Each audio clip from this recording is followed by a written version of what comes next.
All right, guys, we're going to talk about perspective. So, the first thing that you need to remember about your perspective drawings is that you should have your horizon line and you should have your vanishing point. And your vanishing point should be somewhere on your horizon line.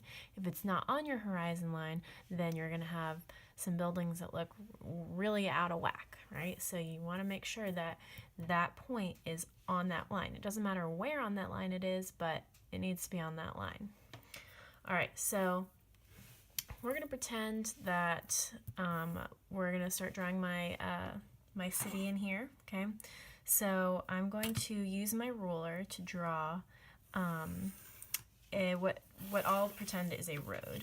And you don't have to draw a road in your perspective drawing like I am, but in a way it does make it a little bit easier to figure out or envision where your buildings are going to be. So if this is my road, remember that things that are farther away are going to appear smaller, and things that are coming towards you are going to appear bigger. So that's why I kind of have these like random triangles, what it looks like on my paper, because if I was standing right here on the road, right, it would appear like it's coming towards me. So if you look at any pictures, if you look up a picture of a view down a road, it kind of does look like a triangle. So that's why that looks like that.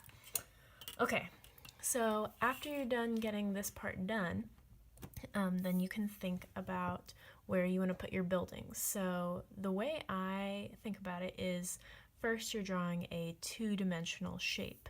So not a cube, not a sphere, things that are 2D. So like a square or a rectangle or a triangle or something that looks flat, okay? And you can draw that anywhere on your paper, okay? But because now I have this road drawn, I'm going to assume that this section here below my horizon line is my land, and this above here is my sky, okay? So I'm going to use my ruler, and I'm going to draw a nice even building, or just a rectangle really to start off with, right? Because I can start off with a two-dimensional shape right here in my land section, all right? Now notice how the lines of my building, they're not tilted or weird or going in a certain way. They're kind of sitting right here, and that's going to really help make sure that your your lines on the top and bottom of this are parallel to your horizon line, and that way your vertical lines are going to be a complete, opposite of that horizon line. All right, next thing you're doing is you're going to very lightly connect each of these edges that's closest to your horizon line, or your vanishing point, to the vanishing point. So I'm going to start with right here and just go one, right? Line it up with this, line it up with this, two, and then I'm going to come down here to the bottom and do the same thing. Alright, so now I have these lines drawn. Right now it kind of almost looks like my cube is really super long, okay? So the next thing that I'm going to do is I'm going to line up my ruler with this 2D shape that I drew. I'm going to scooch it over, and I can decide how long I want my building to be, okay? But I want to keep this line parallel. Can't be all weird and wonky like that if I want my building to look realistic. So I'm going to draw a nice line right here. I'm going to do the same thing for the top of the building, okay? So I'm going to line up my ruler here with the top of the building.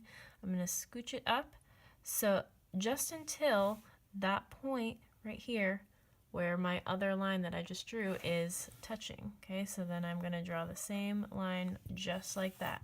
And now if you see, and you can use your ruler or use your pencil to kind of darken some of those lines, I've kind of created a three-dimensional cube that is in perspective right here. So it kind of appears like a building is sitting right here on the land next to my road. Okay, so you could use these exact same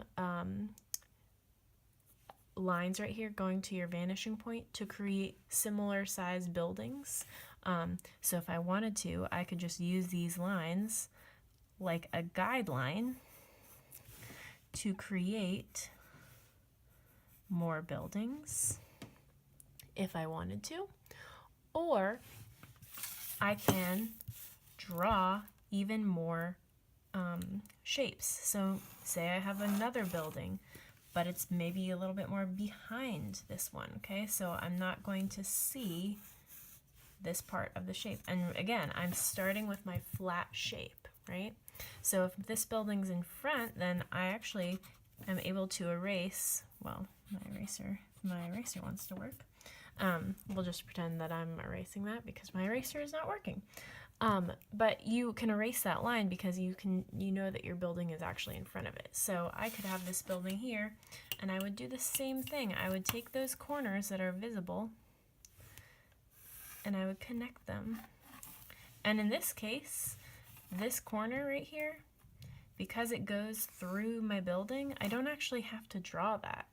I can just leave this one line, line up my ruler with the side here, scooch it over, and now I have that other building kind of sitting right behind this one. Okay? So you could do this, on both sides. You can create buildings that have more shapes, but honestly, you're kind of thinking about this as a more of a skeleton of your building. So, even if you wanted to have, maybe it has a rounded shape on here, you could do the same thing. It doesn't really matter. This is more, when you start going into your detailed detailed parts of your drawing. So this is the skeleton part.